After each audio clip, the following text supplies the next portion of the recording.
Hi, I'm Debbie, and this is Bodhi, who I adopted in November of 2020, but it almost didn't happen. When Roberta first told me about Bodhi, I said, no way, I don't want another mill dog. Mill dogs can be pretty traumatized. My other golden Darby is from a commercial breeder, and while she's awesome, she can get overwhelmed sometimes. But I was assured that Bodhi was different, and he is. I think maybe his super friendly personality gave him special privileges at the puppy mill. Maybe he wasn't treated so horribly. I went to see him at Gar, and he put that big nose in my face, and that was it. I was smitten. I brought Darby to meet him, and she agreed. He was her new brother, and he was coming home with us. Mill dogs are rarely adopted to families without another dog. It's much easier when the current dog can teach the new dog how to be a dog. Darby taught Bodhi so many things, like how to go up and down the stairs and how to get in the car to go to the park. She taught him so much, and he really looks up to her.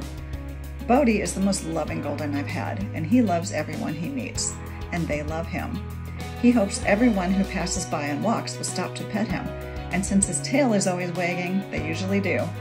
It's an instant connection when Bodhi looks up at people with love in his eyes. They always remark on how awesome he is, and they are right. Since this boy is so loving, I thought he'd make a great therapy dog. So twice a month, we visit patients at Littleton Adventist Hospital, as well as family members and staff. Visits with staff are really important to help relieve some stress. Often they say, "This is just what I needed today." And they really appreciate some time with Bodhi. He creates quite a stir everywhere we go, in the lobby, in the waiting rooms, in the parking lot, even in the bathroom. But Bodhi really loves the nurses' stations the best. They all swoon all over him, and sometimes 4 or 5 nurses are petting him at once. He's in heaven. The most common thing we hear is that he's so handsome, especially with his necktie.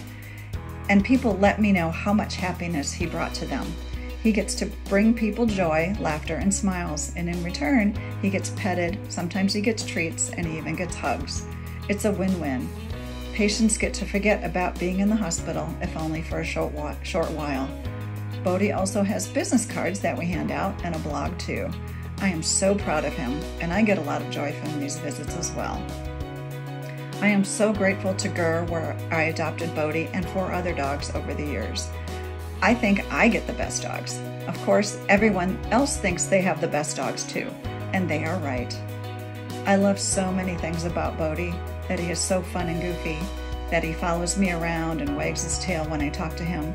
I love that he jumps around like a gazelle when he chases toys. I love that he makes me laugh every day. And I especially love starting every morning with Bodhi jumping up in bed for some special loving and ear scratches. But most of all, I love that he brings me so much joy, and I get to share his love with the world.